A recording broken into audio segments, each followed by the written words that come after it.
అందరికీ బోనాల పండుగ సందర్భంగా మా అక్క చెల్లెలకు అన్నదమ్ములకు ముఖ్యంగా తెలంగాణ ఆడబిడ్డలకు అందరూ కూడా బోనాల పండుగ శుభాకాంక్షలు. ఇలా భాగ్యనగర్ ఈ ఆషాఢ మాసం సందర్భంగా భాగ్యనగర్ గల్లీ గల్లీలో బస్తీ బస్తీలో ప్రారంభమైనటువంటి ఈ బోనాల జాతర తెలంగాణ రాష్ట్ర వ్యాప్తంగా వ్యాపించింది. తెలంగాణ రాష్ట్ర వ్యాప్తంగా కూడా ఇలా బోనాల పండుగను ఒక భక్తియుత ధార్మిక వాతావరణంలో నిర్వహించుకుంటా ఉన్నారు. భాగ్యనగర్లో కూడా ఒక పండుగ వాతావరణం. అన్ని కుటుంబాలు కలిసి ఒక బస్తీలో సామూహికంగా ఆ తల్లికి బోనం సమర్పించడం, మన కష్టాలు తీరుతాయని చెప్పి ఒక విశ్వాసం, నమ్మకం ఇలా హిందూ సమాజం లోపల, హిందూ భక్తుల లోపల ఉంది. కాబట్టే ఇవాళ ఈ పండుగ వాతావరణం నెలకొంది. ఇలా బోనం అంటే అమ్మవారికి నైవేద్యం. అమ్మవారికి నైవేద్యం సమర్పిస్తే ఇవాళ కష్టాలు తీరుతాయని చెప్పి ఒక నమ్మకం, విశ్వాసం. దాంతో ముఖ్యంగా ఈ భాగ్యనగర్లో ఇవాళ మూసీనతోని ఆ నీళ్లతోని ఆ కాలంలో భాగ్యనగర్ ప్రజలు ఇబ్బంది పడుతుంటే ఆ తల్లికి బోనం సమర్పించాలని చెప్పి వాళ్ళ లాల్ దర్వాజాలోని ఆ తల్లికి బోనం సమర్పించడం ద్వారా ఆ ప్రమాదం నుంచి బయటపడ్డామని చెప్పి ఒక నమ్మకం, విశ్వాసం సమాజం లోపల ఉంది. ప్లేగు వ్యాధితోని భాగ్యనగరం అంతా ఇబ్బంది పడుతుంటే ఆ తల్లికి బోనం సమర్పిస్తే ఈ అంటువ్యాధి నుంచి బయటపడతామని చెప్పి అప్పుడున్న జవాన్లు, ఆర్మీ జవాన్లు, సామాన్య ప్రజలందరూ కూడా ఆ తల్లికి బోనం సమర్పిస్తే ఈ అంటువ్యాధి నుంచి బయటపడతామని చెప్పి ఒక నమ్మకం, విశ్వాసంతో సికింద్రాబాద్ అమ్మవారి యొక్క దేవాలయంలో బోనం సమర్పించడం జరిగింది. దీంతో పాటు ఒక సైంటిఫిక్ రీజన్ కూడా ఉంది. ఆ బోనానికి చుట్టూ పసుపు రాయడము, వేపాకు కట్టడము, దీని ద్వారా బ్యాక్టీరియా, వైరస్ నుంచి మనం కాపాడగలుగుతామని చెప్పి ఒక విషయం కూడా మనం గమనించాల్సిన అవసరం ఉంటుంది. కాబట్టి ఇటువంటి పరిస్థితుల్లో ఇవాళ భాగ్యనగరం అంతా కూడా ఇలా బోనాల జాతర జరుగుతున్నది. అనేక జిల్లాలో గల్లీ గల్లీలో కూడా గ్రామాల వారిగా, కుల సంఘాల వారిగా బోనాల జాతర జరుగుతున్నది. ఒక మంచి వాతావరణం జరుగుతున్నది. కాబట్టి ఈ బోనాల పండుగ సందర్భంగా, జాతర సందర్భంగా ఆ అమ్మవారు ప్రజలను కాపాడాలని చెప్పి ఆ తల్లిని నమ్ముకునే విధంగా బోనం సమర్పిస్తున్నామో ఆ తల్లి కరుణా కటాక్షాలు అందించాలని చెప్పి, ఒక మంచి సమాజ నిర్మాణం జరగాలని చెప్పి, అందరి కష్టాలు తొలగిపోవాలని చెప్పి, అందరూ ఆయుర ఆరోగ్యాలతో సుఖ సంతోషాలతో జీవించే విధంగా ఉండాలని చెప్పి ఆ అమ్మవారిని ప్రార్థిస్తున్నాను. కానీ ఇంకా ఘనంగా జరుపుకునే అవకాశం ఉంది. పాపం ఇంతకుముందే ఒక భక్తుడు చెప్తున్నాడు, సామాన్య భక్తుడు వచ్చి, కోమటివాడ, యాకుత్పుర, చావడి ఆ ప్రాంతాల్లో ఇప్పుడు కూడా బోనాల పండుగ జరుపుకునే పరిస్థితి లేదు, అడ్డుకుంటా ఉన్నారు.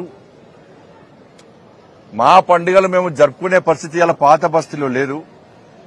మా పండుగలు జరుపుకునే అవకాశం ఉందా లేదా, జరుపుకొనిస్తారా లేదా అని చెప్పి పేరు బాధపడే పరిస్థితి. మేము ఇతర ప్రాంతాల్లో బోనాల పండుగ జరిపితే పోయే పరిస్థితి వచ్చింది. మాకు ధైర్యంగా బతికే పరిస్థితి లేదు మాకు అని చెప్పి చెప్తా ఉన్నారు. కోమటివాడకు సంబంధించి ఒక భక్తులు వచ్చి, నేను చెప్పినా వచ్చేది మన ప్రభుత్వమే. యాకుత్పుర, కోమటివాడ, ఈ వాడ ఆ వాడ కాదు, పాత బస్తీ, ఈ బస్తీ ఆ బస్తీ కాదు, గల్లీ గల్లీలో, బస్తీ బస్తీలో బోనాల పండుగను అధికారికంగా ఘనంగా జరుపుకునే అవకాశం రావాలంటే ఇక్కడ హిందూ సమాజం గురించి ఆలోచించే ప్రభుత్వం, అన్ని వర్గాలను సమానంగా చూడాలని చెప్పి ఆలోచించే ప్రభుత్వం ఇక్కడ ఏర్పడాలి. తప్పకుండా మన ప్రభుత్వం వస్తుంది. మీరు ప్రశాంతంగా పండుగ ధైర్యంగా పండుగ జరుపుకునే అవకాశం కల్పిస్తామని చెప్పడం. ఎందుకంటే ప్రభుత్వాలు మారుతున్నాయి,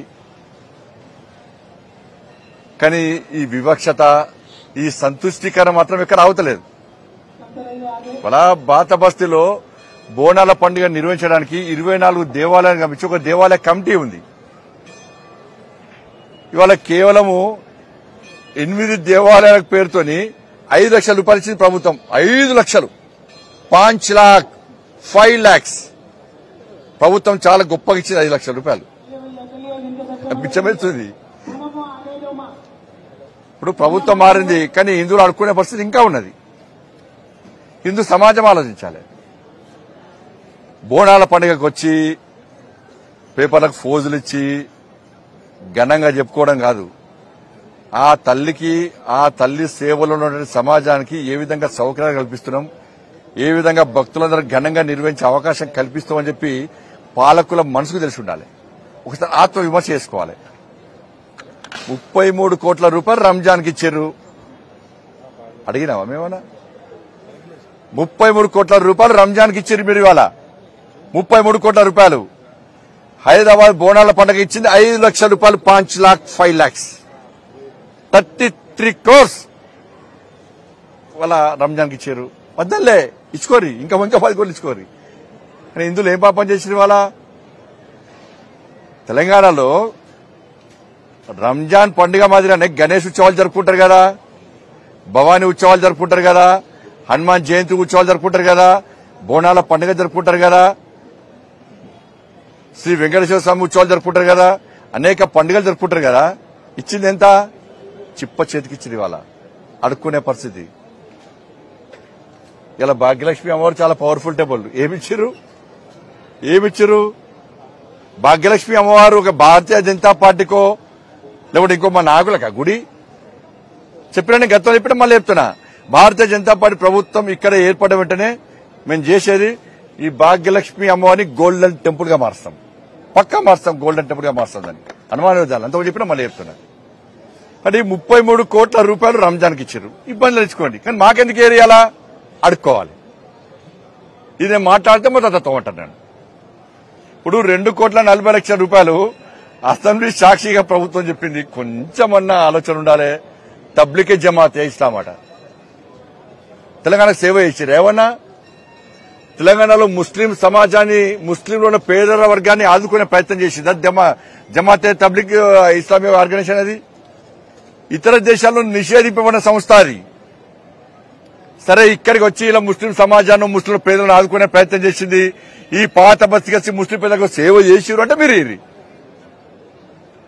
2,40,00,000 రూపాయలు మీరు ఇష్టమని చెప్పి అసెంబ్లీ సాక్షి చెప్పుంటే, అంటే హిందువులు అంత పనికి రాకుండా వేరు మిగాలి. హిందువులు ఓట్లేరే మీకు. ఇక బోనాల పండుగ వద్దు. ఇవాళ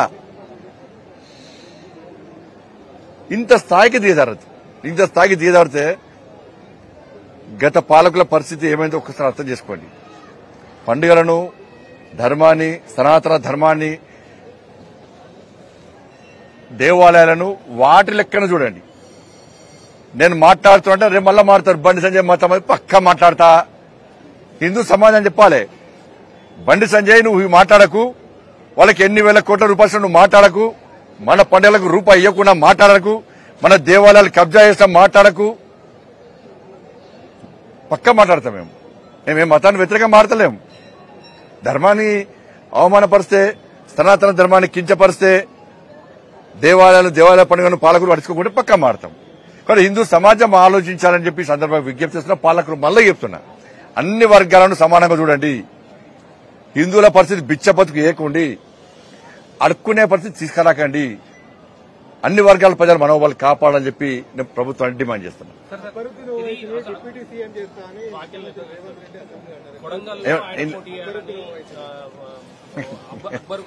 ఎవరన్నారు?